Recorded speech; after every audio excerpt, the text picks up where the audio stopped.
નમસ્કાર દોસ્તો, સુપરફાસ્ટ તાજા સમાચારમાં તમારું સ્વાગત છે। આજના તાજા અને સૌથી મોટા સમાચાર જાણીએ તે પહેલા ચેનલને જરૂર સબસ્ક્રાઇબ કરી લેજો। તો દોસ્તો બીજા સૌથી અગત્યના સમાચાર સામે આવ્યા છે। રાહુલ ગાંધીના ભાજપ ઉપર આકરા પ્રહારો। ઝારખંડમાં કોંગ્રેસ નેતા રાહુલ ગાંધીએ ભારત જોડો ન્યાયયાત્રા દરમિયાન કહ્યું કે ભાજપ ખેડૂતો, મજૂરો અને યુવાનો સાથે અન્યાય કરી રહી છે। તો આર્થિક જ નહીં પરંતુ સામાજિક અન્યાય પણ થઈ રહ્યો છે। તો આદિવાસીઓની જમીન છીનવાઈ રહી છે, તેમને તેમનો અધિકાર અપાતો નથી, તો દલિતોને દબાવવામાં આવે છે। તો યાત્રા દરમિયાન અમે લોકો સાથે વાત કરી છે કે 7 થી 8 કલાક અમે લોકો સાથે વાત કરીએ છીએ, તો 15 થી 20 મિનિટ અમે અમારા વિચારો પણ રજૂ કરીએ છીએ।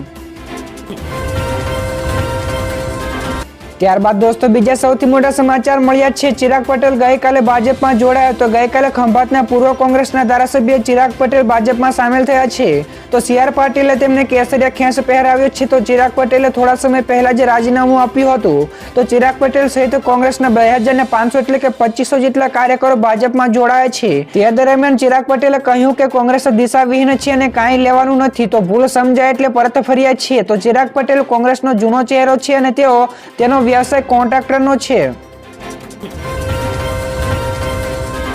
તો દોસ્તો બીજા સૌથી અગત્યના સમાચાર, કોંગ્રેસ નેતા જયરામ રમેશનું મોટું નિવેદન। તેમણે કહ્યું કે અમે મમતા બેનર્જી માટે દરવાજો બંધ કર્યો નથી। તો કોંગ્રેસ નેતા જયરામ રમેશે આ સિવાય પણ જણાવ્યું કે આગામી લોકસભાની ચૂંટણીને લઈને ઇન્ડિયા ગઠબંધન બનાવ્યું છે। તો મમતા બેનર્જી, અન્ય પાર્ટી, કોંગ્રેસ પાર્ટી અને કુલ 27 પક્ષોને સામેલ કરવામાં આવ્યા છે। તો આપણે આને લોકસભાની ચૂંટણીની નજરથી જોવું જોઈએ, તો વિધાનસભાની ચૂંટણીના પરિપ્રેક્ષ્યથી નહીં। તો અમે મમતા બેનર્જી માટે દરવાજો ક્યારેય પણ બંધ કર્યો નથી। ત્યારબાદના બીજા સૌથી મહત્વપૂર્ણ સમાચાર મળ્યા છે। BMC એટલે કે ભાવનગર મ્યુનિસિપલ કોર્પોરેશનનું 1327 કરોડ રૂપિયાનું બજેટ રજૂ કરાયું। તો 43% જેટલી રકમ શહેરના વિકાસ માટે ખર્ચવામાં આવશે। તો drainage, water workers, bridge, street light, સફાઈ સહિતના કામો માટે 666 crore, animals hostel, dog shelter home માટે 3 કરોડ અને સ્મશાનોમાં 50 લાખના ખર્ચે ગેસ સગડે, 24 કરોડના ખર્ચે બસ ચાર્જિંગ સ્ટેશન અને 60 કરોડના ખર્ચે સોલર પાર્ક, તો વિવિધ ફાયર સ્ટેશનો માટે 10 કરોડ, તો લાઇટ શેલ્ટર હોમ પાછળ 13 કરોડ રૂપિયા ખર્ચવામાં આવશે। તો દોસ્તો ફટાફટ આગળના બીજા સૌથી મહત્વપૂર્ણ સમાચાર, પ્રધાનમંત્રી સૂર્યોદય યોજના અંગે મહત્વની જાહેરાત। તો પ્રધાનમંત્રી સૂર્યોદય યોજના હેઠળ હવે લોકોને તેમના ઘરની છત ઉપર સોલાર પેનલ લગાવવા માટે સરકાર તરફથી વધુ સબસિડી મળશે। તો લોકો હવે એક પણ રૂપિયો ખર્ચા વિના તેમના ધાબા ઉપર વીજળી ઉત્પન્ન કરી શકશે। તો કેન્દ્રીય રાજ્ય ઉર્જા મંત્રી RK સિંહે આ માહિતી આપી છે। તો અગાઉ 40% સબસિડી મળતી હતી, તો હવે 60% જેટલી સબસિડી મળશે। તો બાકીની 40% રકમ લોકો લોન તરીકે લઈ પણ શકશે। ત્યારબાદના દોસ્તો બીજા સૌથી અગત્યના સમાચાર મળ્યા છે। જીની અંતિમ તબક્કાના સમયપત્રકમાં કરાયો ફેરફાર। તો નેશનલ સ્ટેટ એજન્સીએ જીની મેન્સની પરીક્ષામાં સમયપત્રકમાં ફેરફાર કર્યો છે। તો પરીક્ષા 4 થી 15 એપ્રિલની વચ્ચે યોજાય તેવી શક્યતા છે। તો CBSE પરીક્ષાને ધ્યાનમાં રાખીને શરૂઆતની તારીખોમાં ફેરફાર કર્યો છે। તો સંસ્થાએ જણાવ્યું કે 2 માર્ચ સુધી અરજી કરી શકાશે। તો જેમણે અગાઉ પણ એક સાથે 2 હપ્તા માટે અરજી કરી છે તેઓએ ફરીથી અરજી કરવાની જરૂર નથી, તેમ પણ જણાવ્યું હતું। તો દોસ્તો બીજા સૌથી મહત્વપૂર્ણ સમાચાર, અબુધાબીના રણમાં બનેલા BAPSના મંદિરની ખાસ ખાસિયત। તો અબુધાબીમાં બનેલા BAPSના હિન્દુ મંદિરનું 14 ફેબ્રુઆરીએ PM મોદી લોકાર્પણ કરી શકે છે। તો તેને અંતિમ રૂપ પણ અપાઈ રહ્યું છે। તો આ મંદિર પશ્ચિમ એશિયાનું સૌથી મોટું હિન્દુ મંદિર છે।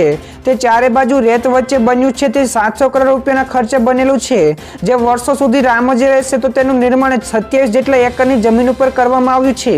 તો મંદિર બનાવવા માટે રાજસ્થાનથી ખાસ અબુધાબીમાં ગુલાબી પથ્થરો પહોંચાડવામાં આવ્યા હતા। ત્યારબાદના દોસ્તો બીજા સૌથી મોટા સમાચાર સામે આવ્યા। મનરેગા યોજનાને લઈને રાહુલ ગાંધીના સવાલો। તો કોંગ્રેસે શરૂ કરેલી મનરેગા યોજના ગઈકાલે 18 વર્ષ પૂરા થવા ઉપર રાહુલ ગાંધીએ યોજનાના કેટલાક શ્રમિકો સાથે મુલાકાત પણ કરી હતી। ત્યારે તેમણે કહ્યું કે બંગાળમાં જે 76 લાખ પરિવારો આ યોજના ઉપર નભે છે, ત્યારે સરકારે બજેટ શૂન્ય કરી દીધું છે। તો છેલ્લા 2 વર્ષમાં શ્રમિકોને તેમના પૈસા પણ નથી મળ્યા। તો કેટલાક વર્ષોમાં દેશના 7 કરોડ શ્રમિકોને જોબ કાર્ડ રદ પણ કરી દેવામાં આવ્યા છે। તો 35% લોકોને મનરેગા યોજનામાંથી પણ બહાર કરી દેવામાં આવ્યા છે। ત્યાર પછીના બીજા સૌથી મહત્વપૂર્ણ સમાચાર, રાજ્યના 31 પીઆઈનું થયું પોસ્ટિંગ. ગુજરાતના 31 પીઆઈની ટ્રેનિંગ પૂર્ણ થઈ છે, તેથી તેમણે નિમણૂક આપવામાં આવી છે. તેમનું વિવિધ જિલ્લાઓમાં પોસ્ટિંગ કરવામાં આવ્યું છે. જણાવી દઈએ કે નવી ભરતીના 31 પીઆઈની 1 વર્ષની ગુજરાત પોલીસ અકાદમી કરાઈ ખાતે તાલીમ પૂર્ણ થઈ છે. તેથી સીધી ભરતીથી પોલીસ ઇન્સ્પેક્ટર એટલે કે બિના હથિયારી વર્ગ 2ની જગ્યા ઉપર પસંદ થયેલા ઉમેદવારોની ફિલ્ડ તાલીમ પૂરી થઈ છે. તો તેમની ફિલ્ડ તાલીમના માટે જિલ્લાની ફાળવણી પણ કરી દેવામાં આવી છે. તો દોસ્તો આગળના બીજા સૌથી મોટા સમાચાર સામે આવ્યા. પોલીસે કોકેઇનનો જથ્થો જપ્ત કર્યો. જ્યાં દર્શક મિત્રો, કચ્છ જિલ્લાના ગાંધીધામમાંથી એસઓજી પોલીસની ટીમે ગાંધીધામ રેલવે સ્ટેશનની નજીકથી કોકેઇનનો જથ્થો ઝડપી પાડ્યો છે.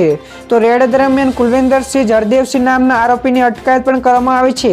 તો કોકેઇનની કુલ કિંમત 23 લાખથી વધુની આંકવામાં આવી છે. તો પોલીસે મોબાઈલ સહિતના મુદ્દામાલ પણ કબજે કરીને વધુ તપાસ આગળ હાથ ધરી છે. તો દોસ્તો બીજા સૌથી મહત્વપૂર્ણ સમાચાર મળ્યા છે. ઇલેક્ટ્રિક વાહનોનું ટ્રિપલ એન્જિન, રિન્યુએબલ એનર્જી અને સેમિકન્ડક્ટરના કાયાકલ્પને વેગ અપાશે. તો ભારત 2025 સુધીમાં $5 ટ્રિલિયન અર્થવ્યવસ્થા બનવાની ઈચ્છા ધરાવે છે. તો આ માટે સરકાર ઇલેક્ટ્રિક વાહનો એટલે કે EV, renewable energy, semiconductor, electric manufacturing અને અન્ય ઉભરતા ક્ષેત્રો ઉપર ધ્યાન કેન્દ્રિત કરી રહી છે. તો જે દેશના આર્થિક પરિદૃશ્યને બદલવાની ક્ષમતા ધરાવે છે. ત્યારબાદના બીજા સૌથી અગત્યના સમાચાર સામે આવ્યા છે. ગુજરાત વિધાનસભાના સભ્યો માટે બજેટ સત્રની પ્રક્રિયાને સંબંધિત વિવિધ પાસાઓને આવરી લેતી એક દિવસીય વર્કશોપનું આયોજન કરવામાં આવ્યું છે. તો વિધાનસભાના અધ્યક્ષ શંકરભાઈ ચૌધરી, મુખ્યમંત્રી ભૂપેન્દ્ર પટેલ અને સંસદીય કાર્યમંત્રી ઋષિકેશ પટેલે વર્કશોપનું ઉદ્ઘાટન કર્યું હતું. તો દોસ્તો આગળના બીજા સૌથી મોટા સમાચાર સામે આવ્યા છે. ₹29 પ્રતિ કિલોએ મળશે ચોખા. તો સરકારે ચોખાના ભાવ ઉપર લીધો અત્યાર સુધીનો સૌથી મોટો નિર્ણય. તો સરકારે તમામ ચોખા મિલોને અને વેપારીઓને ચોખાના સ્ટોક જાહેર કરવાનો નિર્દેશો આપ્યા છે.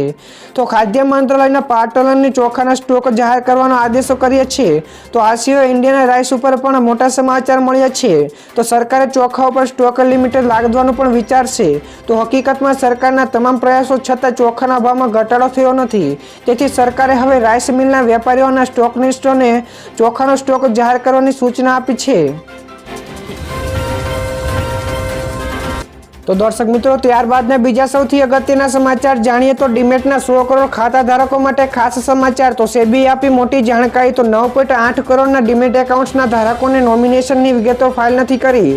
તો સેબી દ્વારા 3 વખત સમય મર્યાદા લંબાવવામાં આવી છે. તો 9.51 કરોડ ખાતા ધારકોએ જોઈને નોમિનેશન ન કર્યું હોવાનું પણ પસંદ કર્યું છે. ત્યારે market regulator, security and exchange board of India એટલે કે સેબીએ મોટી માહિતી આપી છે. સેબીએ જણાવ્યું હતું કે 13.6 કરોડ ડીમેટ એકાઉન્ટ્સમાંથી 9.8 કરોડ ડીમેટ એકાઉન્ટ્સ એવા છે જેમણે હજુ સુધી તેમનું નોમિનેશનની વિગતો ફાઇલ કરી નથી. બીજા સૌથી મોટા સમાચાર, હિમવર્ષાનો કહેર, ઓરેન્જ એલર્ટ જાહેર. હિમાચલ પ્રદેશ અને જમ્મુ કાશ્મીરમાં ભારે હિમવર્ષા થઈ રહી છે.